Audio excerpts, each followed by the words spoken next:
There it is. And we're live. Boom. How's it going, everyone? Thanks for being here. I'm here with Adam Lawson. I get to say you're a friend of the channel now because it's been multiple times you've come on. That's Oh, like a late night thing, you know? So that's a like friend fun. of the channel. I mean, that's an upgrade. I'll take it. You know what I Yeah, mean? yeah, The world, I need friends, so I'll take it. yeah. No, it's cool. Actually, me and Adam go back a fair ways because Totally. you helped me with some movie making stuff. Like it might have been 2 years or even I don't know, it was 3 years ago now. It was a while ago. You read an early script I'd written and gave me Yep. some pointers and some advice for movie making because that's Adam's other life is Hollywood stuff. And I checked out a little bit of Escape the Night today. I was doing like some research for the interview, and Oh, no way. I was blown away. I was like, dude, this is like straight up, you know. And you said because didn't you say the last time we talked that you're working on a Super Bowl commercial? Yeah, so for the Super Bowl, for a company called Open Door, we shot a commercial back in December that was airing to promote this event. That then was what the ad was is in quarter two there was a live ad saying, "Hey, it was with a real homeowner who was going to sell their home during halftime because you can sell it so quickly for this." So, because Open Door buys your home directly. So they went and then sold their home during halftime. And then in quarter three, they announced they got the offer and a marching band came in. And we did it all live. So that's obviously also tricky too because there's multiple cameras and feedback, et cetera. And people have to hear each other. And but it only played in the Southwest region. So you might have missed it if you were in anywhere else because it Okay. was focusing on the Atlanta market was the primary focus of it because they're trying to expand that because of the way they buy homes. Not every state legally allows it. Oh, okay, cool. That's fascinating in itself. You know, so this And then reminds me of last Super Bowl, I did the Tubi ad. You know where Tubi took over the screen, and it felt like you were checking out of the game. yeah, I did that ad as well. So cool. it's been plenty of Super Bowl ads in the time. But that's the and this is like the passion, is getting to make comic books without a studio or ad agency. Not that there's anything wrong with them, but sometimes it's great to create in your own Yeah. space. Yeah, because the TV work is based. You're like top of the game, basically. It's like people come to you for Super Bowl commercials, Escape the Night is like a YouTube sort of reality show, but it's kind of sort of like deliberately. They call it surreality. So Yeah. YouTube paid for the series. We had fortunately, it was back when they were doing YouTube originals. It started out as YouTube Red, so we had multi-million-dollar budgets each season. And it was quite an operation. More than 250 people on set each day to make it happen. Um, and and so that was a super exciting experience. We did 4 seasons. We were the longest running, most award-winning show. Um, and then the pandemic came along and ended that, and then they just shuttered the whole division altogether, as Mm, Google often does. But yeah, so I wouldn't consider myself at the top of the game. That's like a J.J. Abrams is at the top of the game. But I'm saying I'm somebody who gets to play in the game from time to time. It's probably a okay. safer way to say it. I've done a lot of television and a lot of films for sure, but never maybe at the peak level. I'm not doing Avengers, but those are reserved for maybe only 20 people in the business. But Yeah. Is it a little bit like it's who you know kind of thing, or is it? it's more complicated than that because I pitched dozens of TV shows. I've sold TV shows to Netflix, to Warner Brothers. I've written on shows. Um, it's about three components coming together. One, that you have a creative voice or achievement that's unique, and it aligns with the correct project at the correct time. Okay. So for example, it's like every now and again, those stars align, and that's where you get Christopher Nolan, right? That's where you get Martin Scorsese. These people who made something incredible that caught fire, right? Yeah. But you think about like Van Gogh, he was poor, and Edgar Allan Poe, they were poor in their lives because nobody liked their stuff then, but we love it now, right? The Yeah. timing was bad, the work was great, the timing was bad, right? Yeah. Yeah. Um, Whereas every now and again, some people get all of those things to come together. And the difference is what people don't realize is how much more talented somebody like Quentin Tarantino is than everybody else. Yeah. That So that's you can miscalculate just how much of a better writer Aaron Sorkin is than you are. Yeah. So they're Yeah, really checking off the talent one just straight up and smashing it at the even. peak. Yep, Yeah. And then it's the other two things where you could consider them lucky in a way. that's right. Like, Because yeah. the same thing happens with actors, right? Like you could be an amazing talent, but then it's the fact that you got in the right movie, right? That Yeah. was a big hit. That then the world said, "Oh, you're the one," and all the stars aligned for you, right? Because you can make amazing films that then don't, or have an amazing performance that doesn't lead very far, because the other stars just don't align. So there is that factor. That's the X factor that can't be controlled. But also, too, I think what people really don't miscalculate is those guys who are doing it is how good they really are. Having Yeah. been on the set hundreds of days, thousands actually of days of shooting, I worked with dozens and dozens of directors, dozens and dozens of actors, hundreds and hundreds of people. You realize the people who are really great, God, they're so much better. You can't even believe it until you're in it yourself and you realize they're just smarter than I am. Okay. Um, Yeah. I could see and that for like Nolan. Like he's legitimately a genius. He's yeah, almost like too smart though. Like actually, he's almost. the only guy you can actually say that about. Like with Yeah, Tenet, everyone's like, I don't like it. I don't understand it. But it's funny. He puts the line in Tenet. It's like, don't try to understand it, just feel it or whatever. But I don't know. yeah. No, totally. There's something there, and also too. I take a look at Tarantino. You take a look at Once Upon a Time in Hollywood, right? Hmm. You just you have asked somebody else to replicate that for you, and for sure you can't replicate it. Oh yeah. You can't replicate it because there's this a lengthy process. Like when he writes a script, he spends a year writing this thing, and he's already the best, and he has the best ability to capture the sounds of dialogue, and then he has all these groups, theater groups that come together and read it. He has this really core team, and he works it and works it and works the material. Mhm. He's just working his material so much more than the guy next to him. Oh yeah. That's And cool. he's confronting the sound of his dialogue. Whereas Hmm. that's why like Brad Pitt even talked about this. He said, when I get a normal script, I just say, okay, that's the line, and I'll make it my own. He says, but when Quentin hands me a script, it's like, this is Shakespeare. You don't change this because it's going to just sound wrong, right? Because Oh yeah. he's created something that's really pitch perfect, um, and you just don't realize how hard that is to do. Yeah. Or Yeah. Yeah. think about like James Cameron, like making Terminator, that original Terminator, that scene where Schwarzenegger goes back to the station wagon and breaks the window and steals it. That's just Schwarzenegger, James Cameron, and one PA because they were Yeah. out of money. James Cameron just paid for it. They just went and did it, and that's why Schwarzenegger wrapped his hand before he punched the window. It's because he just punched a window. Yeah. Yeah. And so to get these sequences, and so you realize that but you think about James Cameron's ability to make a hit that resonates across the whole planet. I mean, that's uh, Oh uh, yeah. It is like elite kind of. Then it is it's like just there's not that many in the world or whatever. that can replicate that. And you think, oh, if I was in charge, trust Yeah. me, you probably wouldn't. That's the Yeah. catch. I've kind Uh, of thought that about Titanic because that was one where I loved it when I was in middle school. Then I hated it when I was in college. Then I loved it again after college. And I'm trying to remember the frame of mind I was in college. It was like pretentious, thinking I knew better than James Cameron, but being like, oh, it's right. so heavy handed. The rich are all bad and the poor are all good. And it's like, I don't know, like that. He's doing that for a reason, and That's right. it resonates with it, one of the most resonant movies ever, kind of heartwarming. Absolutely.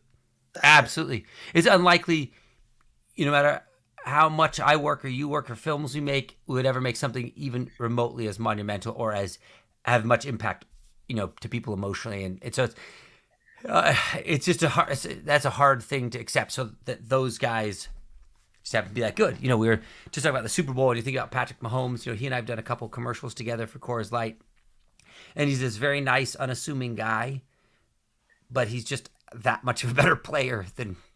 Yeah. I mean, he's just that good. It's just, I don't know. You can't explain it. He's just better than 1 million other athletes. That's just how Yeah. it Yeah. goes. Yeah. That is cool. By the way, Jay Krager's here, the artist for Jawbone, which we're getting people filtering in. This is great, by the way. I'm really appreciating. I feel like this is pretty interesting too. I'm sure everyone else is, but there's actually a reason, specific reason is Jawbone death, and I did notice too. It's 33 hours left, so it's getting down there, and it does look amazing. I backed it today too, and I checked out Escape the Night, and then I backed Jawbone death. This is like my research for the for the interview. Nice. But Yeah. but yeah, so it looks amazing. And this you do these kind of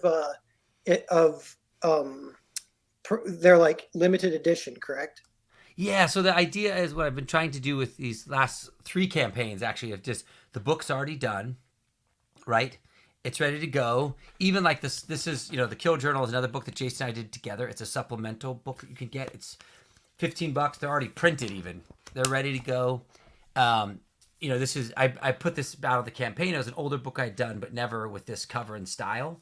But Yeah. something that Jason and I had done together, and it's just $15. It's a full trade, and it's already printed. Even it's just sitting at Critical Blast, and so I've been trying to minimize what I think are some of the weaknesses of crowdfunding. One is how do you make it limited edition and special? So why get it now versus just when it's in retail or later?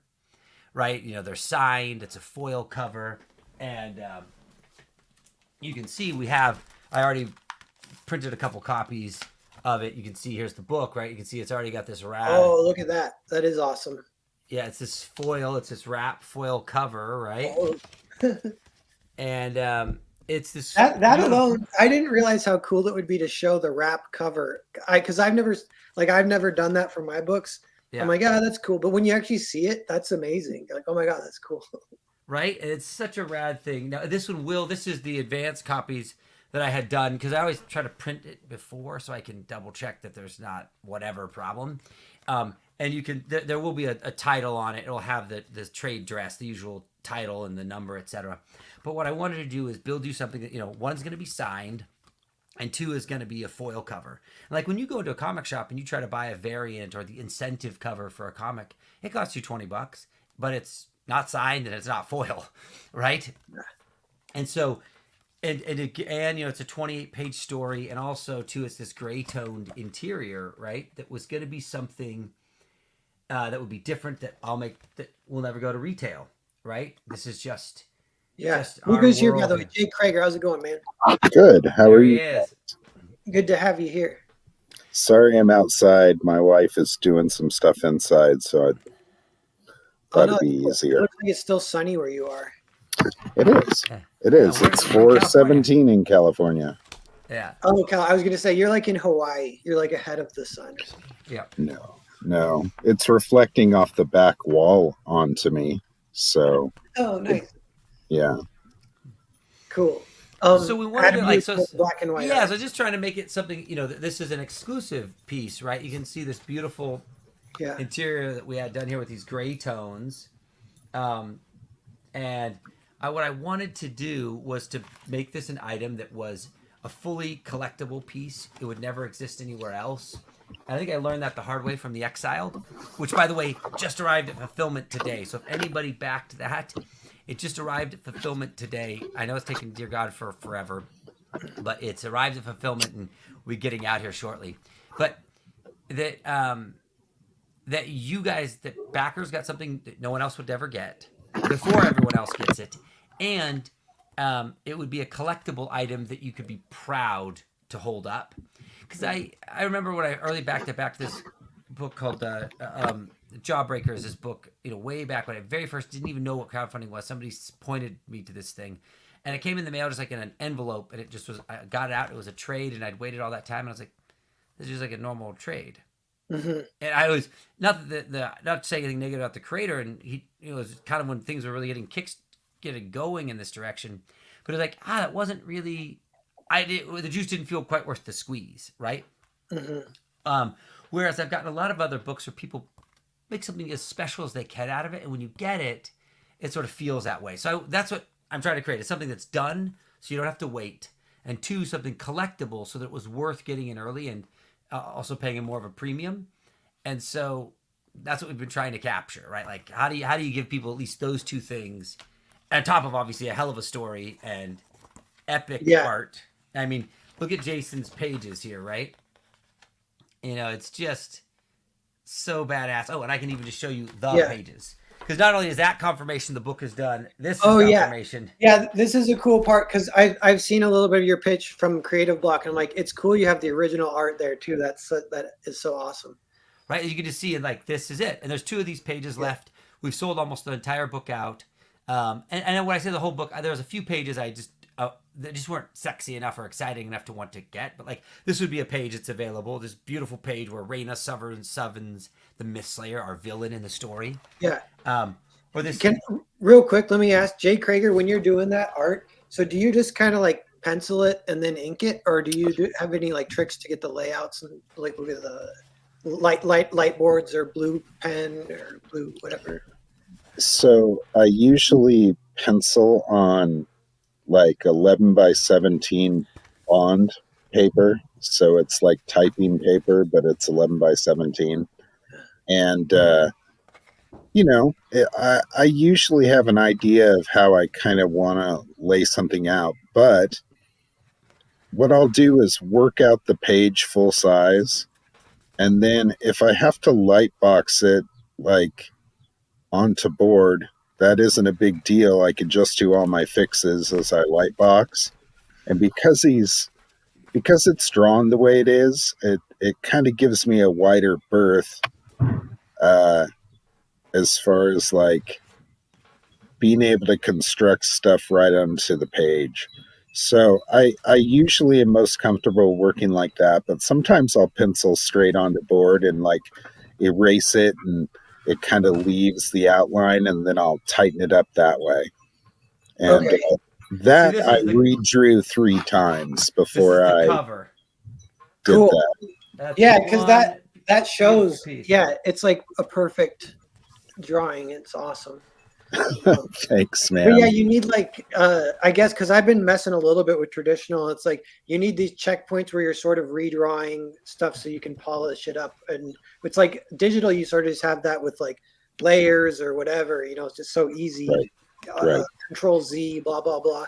But with right. traditional, I was like, how do you even achieve that? And the Tome of Reckoning guy, who I've had on the channel recently. He's like, use tracing paper and or a light board, and I was like, oh cool. Yeah, light boxes work great, man. If you digitally draw something and you blow it up to 11 by 17 and turn it to like blue line, you can go print it out on board and ink on that. Yeah. There's lots of different ways of getting what you want.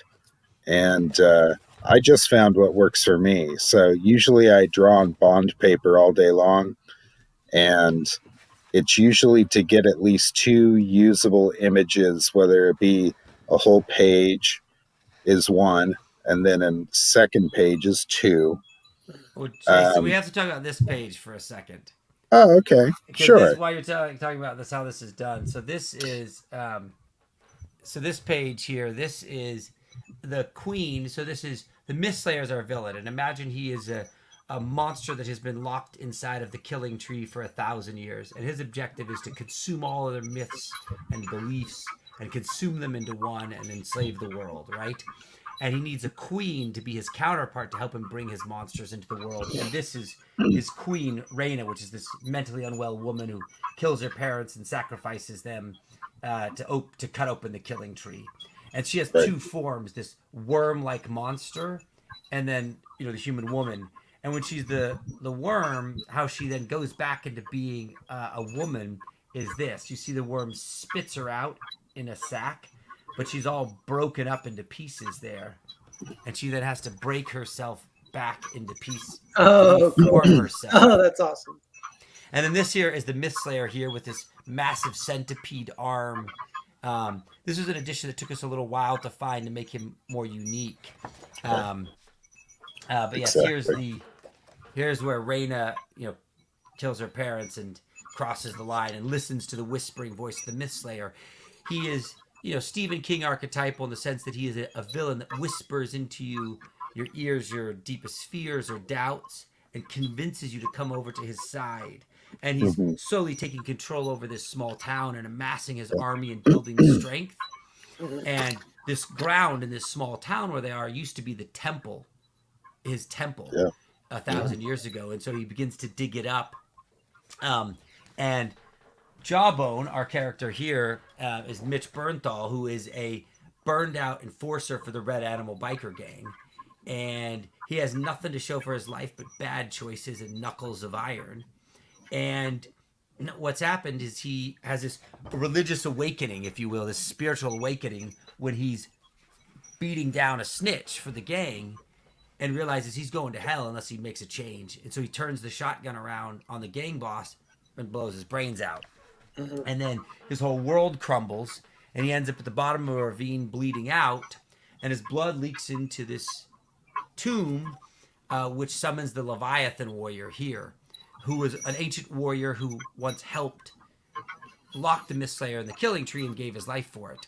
Mhm. But his time has passed and he needs an avatar to fight the Mistslayer once again. And they Oh, call gotcha. him the Leviathan warrior because he killed the great Leviathan, the monster from the Bible, and took its jawbone and uses it as his sword, if you will. Mhm. So this is where he decides to accept the mantle, and this is the helmet. And when he has the helmet on, he has the Leviathan warrior's strength and can hear his voice. Cool. Yeah. Hey, real quick, by the way, we got 15 people watching. Thanks everyone for being here. Boom. And I'm gonna show the we got Jawbone Death 33 hours left. And it's over 10K, which is amazing. And it's these awesome foil covers, limited edition. This is like the first option for like backers to get in early and get these limited editions. Here, I'll show what Adam's got too. Yeah, there you can see that. So this is an advanced copy. It's missing the trade dress, the title on it, but that you can see that foil cover, and then the badass, black and white interior. It's all gray toned, zipper toned as well. Yeah, yeah. And how about tell me a little bit about coming up with that lore and that because that is like he's a myth slayer, and what you wrote sounds a lot like a myth, and like you must like. It just sounds really cool. Oh, and so one other thing is the art. When I saw this, I'm like, it kind of feels like it's existed forever. Like it feels like a 90s comic or something, But I also wondered, I was like, why aren't more people doing this? So I do think you have a little bit of a corner on the market for like this kind of like heavy metal badass art. Nice. Yeah. Nice. Well, And it's like I no think one else Jason is doing this right now. So yeah. Well, so there's one other guy who's doing it who actually his name's Nick Pitara. Oh He did yeah. Axe Wielder John, Yeah. and to be honest, I just found him on Zoop. I'd been following his artwork because I loved what he did. But he did if you haven't bought Axe Wielder John, by the way, you should because it's just incredible. Nick's book is, and it was the most balls to the wall, just epic book, and he poured everything into it, all this Texan heart into that, and I think that he was somebody that as we were doing Jawbone Death, he was kind of doing it as well alongside us, and then we just befriended each other online through doing that, and then he ended up doing a couple of covers for us, and I think we have a couple copies left of one of his covers, but they'll be limited edition, they'll be numbered, 1 to 30 on those, but yeah, so I think that for us, like, yeah. If you scroll down, you can see the bigger picture of the cover. Cool. There's only 2 left, I guess. Oh wow, nice, only 2. Yeah, I so wonder. He did a red cover that we did a red sell cover. We sold that out, and then he did a green cover. But yeah, so that's Cool. the Mistslayer, like the face of the Mistslayer. Oh, cool, that's awesome. And I think I think like as you mentioned, 90s look. I think Jason and I, we were kicking this character around. We wanted this heavy metal feeling to this, right? For it to be a reckless story that also had sort of this human depth. And that we have a character essentially he's a failed hero, right? He's made terrible choices all his life, and now he's stuck in the hero's chair, and he has this broken soul, and he's trying to fix it while fighting this impossible horde. If you can imagine the Avengers movie, you remember when the whole Thanos and all his army is facing off against Captain America, and he's standing there alone with his broken arm and his broken shield. This is that story, except the Avengers never show up. It just stays him with the broken arm and the broken shield, fighting the impossible. And so he's somewhat doomed, but he has his ex-wife who he's who's in the hospital, partly his fault and his doing, who he's been promised to have, promised to be saved if he can win this war. So he's in that process of like trying to save her and himself, and against an impossible odds. Cool. But I think as far as the inspiration, don't you think, Jason? I think as we got into this, you know, a large part of this inspiration was like we started with this character, this vision of who this character was, that then spilled out into this villain. But I think at the core, I wanted him to be myth driven and deal with these big, broad themes. Because I think at the end of it, I think those are the things we kind of love the most versus getting it mired in maybe sort of current affairs or current details to make it deal with these huge, you know, mythical proportion. And then that, you know, after we started to draft the character, then the story evolved. It's kind of worked in the opposite direction of lots of stories. Yeah, it was. He sent me a script. I think it was originally only supposed to be 16 pages long, and it was just kind of rushed. But it had a interesting like premise to it, and we had developed the character after, I don't know, just kind of like fiddling around with other things that we wanted to do. And one day he just said, well, hey, can you do this? And can you design this? And it was like, yeah, let's mix those together and see what happens. And I kind of realized that for some reason we don't have gritty comics, things that look like they're 80s and 90s based comics, or gritty comics with like really bright colors. That kind of that thing, that heavy metal-y like blacklight poster type thing that we have going on is actually kind of a really cool thing. And I don't know why I grasped onto like this Simon Beasley, like Daniel Warren Johnson type style, but that's what the character really needed. And I just tried to ramp that up. So explore, try different styles. Obviously Hammer looks dramatically different than this, and then Kill Journal looks even differenter than both of them. So but I think but don't you think that's like that sort of reckless, you know, heavy metal feeling is what we wanted to capture out of it, and I think this cover does so well, because I think that at the core, at least for me, this is what makes comics special. This is really hard to replicate in film and television, but comics are sort of genuinely uniquely suited for that feeling. Yeah, I mean, it really is emotion over form. It's drama and intense. And I said the other day on a show that, you know, when you make a movie, sometimes quiet things are the things that like move the audience. Whereas when you're doing a play, you're playing to the back of the theater. And I think that's what we're doing. We're putting on a play here, and it's huge and dramatic, and the character personifies that. That goes with the mythic kind of feeling, if it's like archetypal a little bit. Right. Right. Yeah, and I don't know, like in the original script, I don't believe it had anything that was like religious-y. Like, I don't think he was shooting for that. But as I was drawing it, I think things just kind of popped into place like that. Like it seemed to serve the interest of the story. And even if it's done in a way that doesn't like necessarily, you know, tap it down to one religion or whatever. Yeah, because it's not so much that it is like the one supreme religion so much. Even though I'm a religious person, is that the idea of it is that this myth slayer is trying to consume everyone's belief until there's only all one. Belief, belief, until there's nothing. That's right. So there's only his, which I think is like sort of the ultimate corruption of religion, right? Or of Yeah. belief, is when you say everyone must believe what I believe, right? And so Right. that's sort of that's our villain in this story. That's why they call him the myth slayer, because he is killing other people's myths until there's only his. Right. That's And I, what makes up culture. He's destroying culture, is what Yeah. he's bingo. doing. No, Yep, that's yep. cool. That does have a little bit of some like analogs to today too, you know. That is like very Right. compelling.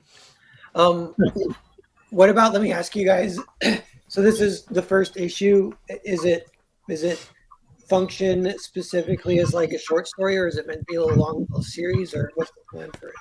So it's So, this is 28 pages for yeah, this story. It's a 28-page story. So this is right. book 1 of 5 in this first arc. Oh, And I'm cool. sorry, Jason, I cut you off. You were going to say something there. I was just going to say, yeah, it expanded from that 16-page story to like a 28-page monster. And it just completed the first story, the whole first issue, instead of it just being this tasty treat we wanted to give people. Well, Yeah. at first it was just going to be an ash can that was going to be connected to something else. But as it got written and written, it didn't work. There wasn't enough meat to make that fit. Right. And so we said, you know what, let's just build this as a 5-issue series. I've never done this. I see it all the time on Kickstarter where people crowdfund each issue at a time. And I thought we would try this journey with this, but make it collectible. And then when we get to issue 5, there'll be a box set version, so you can be that guy. Yeah. Was to craft it that way. So this is issue 1. Now I will admit that it is, you know, you always want for more, but it has a full arc inside of it. Yes. And is exciting, and it continues on. So it's really so that's what we're trying to do with it here. So hopefully, folks, you come along for the ride, and that works out. It's never perfect with crowdfunding comics because you're trying to figure it out a little bit. Yeah. Real quick, so with The Exiled, that got distributed through Diamond and got in stores through, I forget the name of the company that was the publisher. So the Exiled, the Exiled went out through Massive Publishing. Yeah. So we sold if you can imagine, it sold 100,000 copies of that book across the 6 issues. So for an unknown title, it did pretty darn good. Yeah, that's awesome. And so adheres for anybody who backed it on. If you backed it on Indiegogo, this is the Indiegogo exclusive cover. And just to give you some perspective, this is how big it is. Oh, cool. So it's a massive, and it's soft cover, which makes it easy to read. Yeah. Because that's what I always hate about like a big hardcover. It's like a tome. You know, it's like you got to be at the desk in the library. And so, but you can see how beautiful the production value came out. And with these massive oversized pages, it's really immersive. And then it's got the ribbon. And cool. Then, that's awesome. Yeah. Well, yeah. so were you saying it's the like, because crowdfunding, yeah, we all like are learning as we're going, and it's like if people get their books before, or if it gets published in stores before people get their books, they don't like that. But it has the exclusive cover, right? So I don't think you have too much to worry about, because when they get that, they're going to be like, boom. Yeah, the good news is this version of the book will be super special. Yeah. And because it sold 100,000 copies, this will now be way more valuable. Yeah. But, I know, but I'm never going to do it that direction again. So for anybody who's mad, I get it. It's just, unfortunately, we fell so behind on art, and our publishing deal had it. Anyways, it's just unideal. But grateful. And everybody who did back this is getting a free copy of issue 1, pay for it out of my own pocket. And so with that as well too, so you have that first printing issue. So cool. Yeah, that's awesome. So with Massive, is that relationship ongoing, or is it like because how is it like working with them? Massive has been great. Michael Calero and Kevin Auditelli, and then Trevor Richardson also there in production. They've been awesome. We've had a great time. No complaints there. They've been a good publisher. They've made really active efforts. They were able to move a lot of copies, so I can't be mad. I can only have love for them. They get to a lot of cons. They've been like, I call the owner, just direct on his cell, and we have questions about stuff, and they've been great. So like, there's really only love there for Massive. So I say it's ongoing in the sense that not that they are going to publish, but just I will publish everything you do. But that's certainly an open door, and they've I can't say anything yet because I don't have any deals locked on paper, but they've definitely seen Jawbone Death, and there's some exciting things to come. And I think finding a publishing partner I think is important for two reasons. One is crowdfunding a book is definitely an amazing way, and that relationship with fans is great, but is really it's a core thing to indie comics. And then extending it one layer out to retail, so the broader audience and more people can find it, and then hopefully that just builds more of your story world. Because once again, the fans and the audience aren't the enemy. That's why we're in this, right? And so finding ways to connect with them, I think, is what's important, right? Yeah. And you get best of both worlds. Exactly. What's come up a few times in like the discussions is like going back, one of the original connections with the fans, it was like message boards, and like the message boards, there's funny like little overlaps in what happens now and like the do's and don'ts, and like even on message boards, that was almost like the first time that people were like, what do they like, if they say like don't meet your heroes, it was the first time like an author might be rude to a fan, and people are kind of learning in real time like, oh yeah, don't do that. Like we have to all like learn like the internet and social media to not like get worked up because of words on a phone kind of thing. And that's actually something, Adam, that you do really well, that I kind of study your moves a little bit. Like you're super professional, super positive, and that definitely helps, I think. And you're oddly humble too, in a way, because that came up earlier. You're like, yeah, I'm not even at the top, I'm just blah blah blah. And I'm like, I guess that in a way can kind of like help too, if you're talking about like business. He's a sexy beast. So The thing is, what I know is that there are people who have achieved a lot more than me on every front. So clearly there are people who know how to do all things better. So I can only just be me, whatever that is, caught in the middle of this. And I'm really in this for the love of the game at its core, right? Because it doesn't pay as well as commercials by any means, but it certainly is more fulfilling emotionally and creatively. So I can't, I'm just, thank you, Lieutenant Hughes. Thank you. Boom. Yeah. That's Lucius Morningstar on Twitter, which is funny. It's not always that they have. I'm glad I can still track it because it's only a few where they have different. It was like that when I went to. Lucius Morningstar, he's awesome, dude. Yeah, he's great at promoting everyone. It's awesome. And he says back Jawbone Death today. Also held in the chat. Thanks, Lieutenant Hughes / No, because Lieutenant Hughes or Lucius is like, it's the kind of guy who like is, once again, like you're saying, is a positive influence and supporter of what it is to be in it. And I think that's sort of the magic of fandoms, right? Is that you get to like, I went to the local comic shop today and I was picking up some books, and I just started a conversation with a guy there, and we were talking about the Energon universe, and there's just this immediate connection, and it was fun, right? And there wasn't a fight. We didn't need to have a culture war. We were just enjoying something together as two strangers. And for me, like that's what I'm interested in. And there may be others who are interested, in a more contrarian existence, and that's fine too. I don't need to judge, or you can live it how you want. But for me, that's what's exciting about it, Yeah. Because if it's just, because for me, if it's going to be a contrarian existence, that's fine. I get that. That's very available to me in Hollywood. It's very available in other arenas. So, but for this one, it's just nice to like Tony Daniel. I was just tweeting out about his book Edenwood, and I saw that tweet. He hit me up and we interacted. And this is a world-class artist, Tony, that just took a moment to connect. And if anybody's thinking, Edenwood is a great fantasy series, and I've really enjoyed it. And it's just coming from Tony's heart. And it's like, that's a special thing about comics, is that kind of interaction.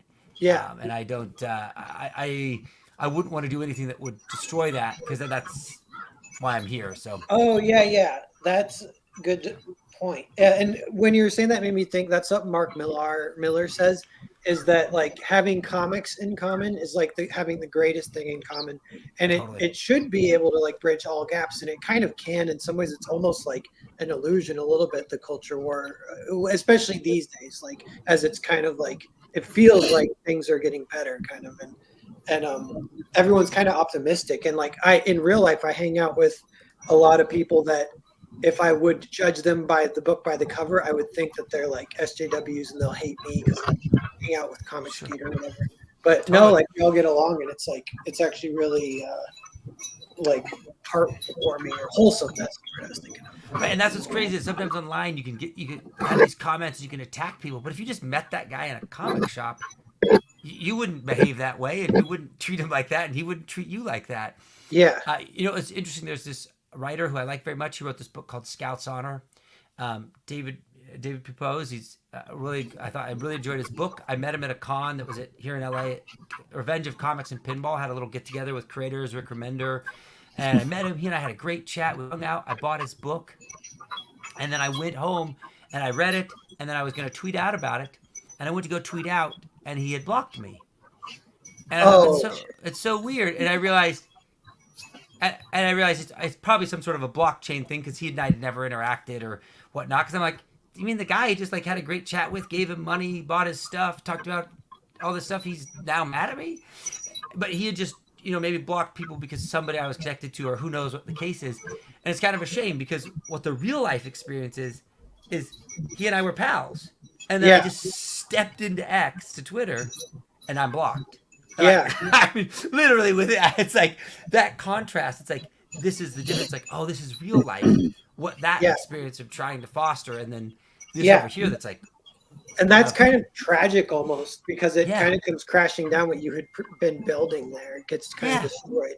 And another way to think of it too is like, in real life, it is so much more positive, and it's almost like a goal to make that the thing, like make it like the internet is almost like ignoring it or like not playing by those rules or something.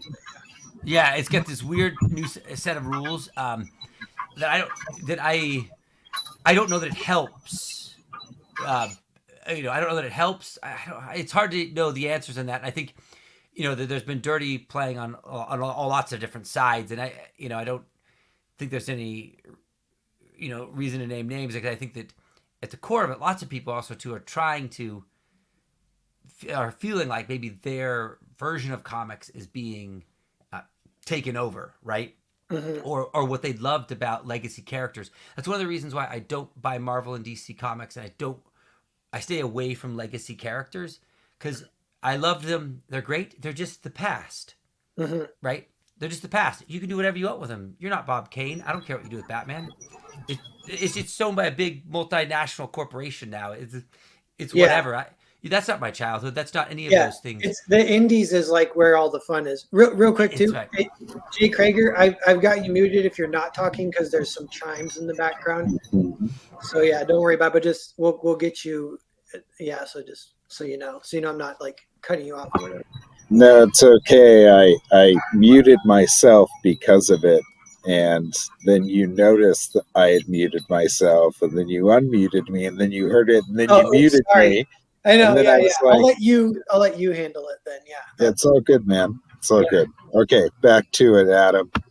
Yeah. No. That's it. That's all I'm saying about it. So I think that, anyways, that's sort of the ride. But what's cool is like there's people like you, Narwhal, and I think about like Bancroft and Lieutenant Hughes here and all these people who participate and do streams, and like what a rad thing, right? What a rad thing that we get to do, and like we get to run to the comic shop and grab books. Like I just picked up a bunch of rad comics at the shop, and I was just trying to grab my pile here, and it's like you get to enjoy like the exciting idea of like what's this new cool thing happening out there, right? Like I got a little bit carried away today, Nice.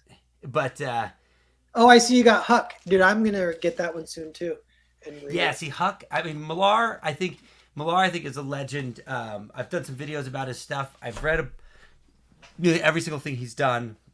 Mhm. And there's a couple that I like read some single issues of, but hadn't read the whole story. But I agree, Millar is like, he's truly like a guy who wants to bring people together and connect. He has a lot of positive vibes, and he has the best TV deal in the whole comic world. That is for sure. Yeah.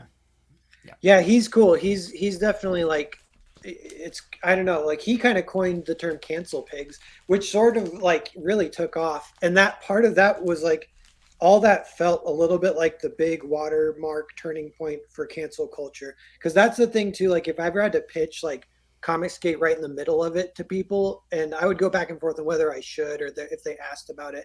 But I eventually would just start saying like it's anti-cancel culture, and a lot of people can agree with that. Some people would say, well, cancel culture is just consequence culture, and then I'm like, okay, I can tell you we aren't going to get along. Yeah. But yeah, cancel culture. Sure, but the problem with consequence culture is it's like these consequences aren't agreed upon.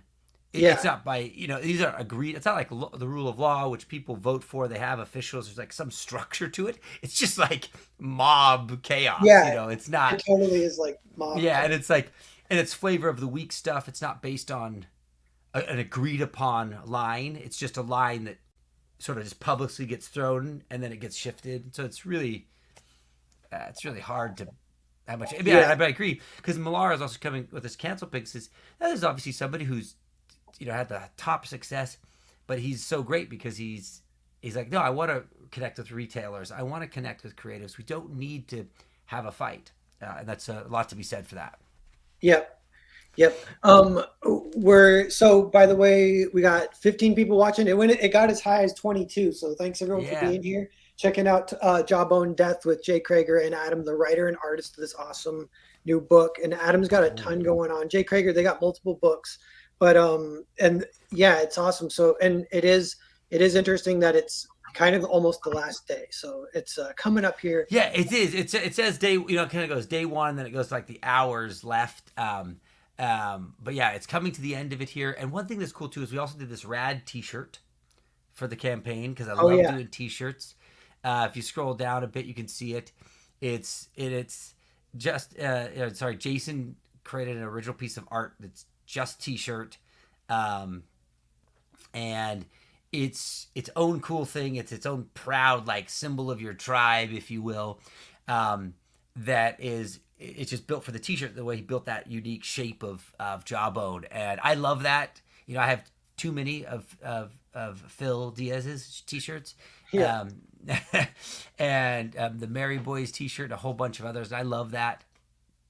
And that's the patch right there. If anybody's is listening and signed up on the pre-launch and hasn't backed, you get that for free, and you don't need to do anything. We just match emails and take care of it. Cool. That's awesome. Yeah, the shirt looks too like it all fits that like heavy metal kind of vibe that is just so cool. And it is funny because that's the thing where I would think like I thought everyone was doing this, and you're like, oh, nobody's doing it. Petara's doing it. You guys are doing it.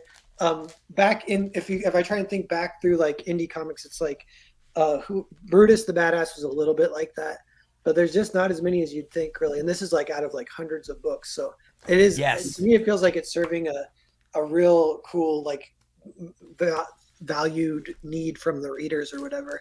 Yeah, and I'm curious to see how it goes as it more issues come out and everything.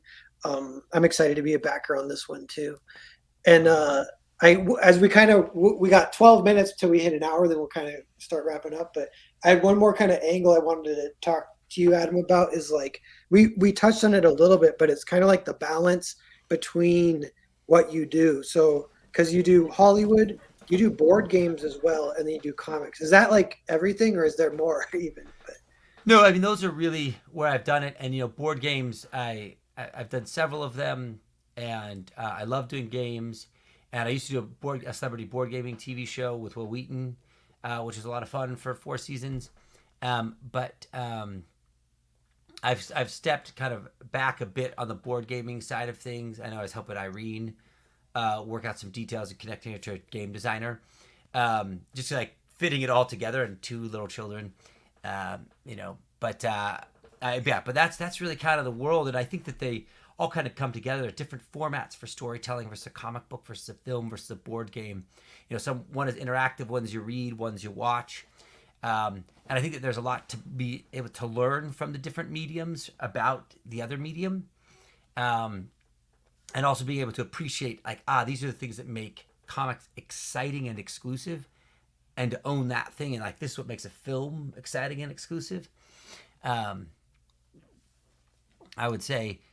And then I think, Narwhal, I know you have aspirations in film, and I think there's a lot of people in comics, James Tinian the Fourth, who does Something's Killing the Children, has sort of established this thing called Tiny Onion to sort of move his works over to film. And I think that many people in comics move that direction. I think the number one reason they do is financially, right? Because it's just, there's so much more money there, and it's the way that the world really is going to get to know about your work in a big, broader scope.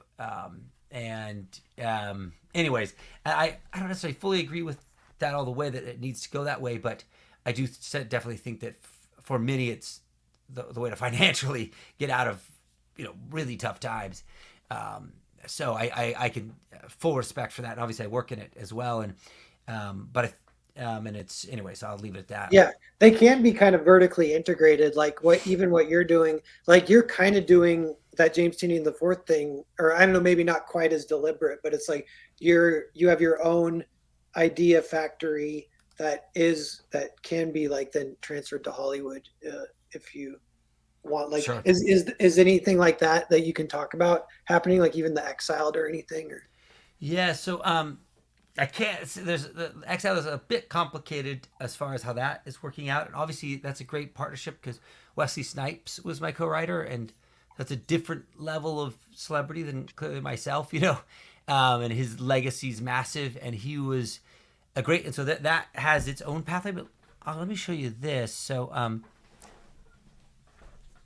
they have this book. I don't know if you remember this one, Narwhal. I did this book called Kids and Monsters. Yeah. And it has, and I guess I can just make the announcement here because it's just us. This book, also massively oversized editions because I like them. Cool. So this is a story about kids who find monsters in their backpacks that help them deal with this war that's splitting the world in two, which also reflects their home life, which their parents are on the verge of splitting apart. Yeah. And so anyway, so this book, I sold the rights to it to a really successful television animation showrunner.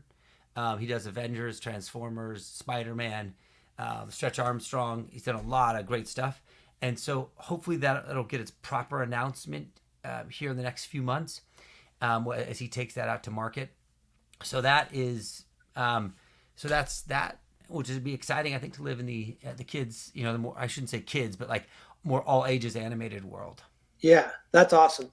Yeah, that's cool. What about the 8th? How's that one doing? Is that ever going to have a sequel or anything? Or yeah, so the 8th, I've gone different routes with it. It was an animation track for a while, and I think I should probably post those again to X again, those animated videos I did of it.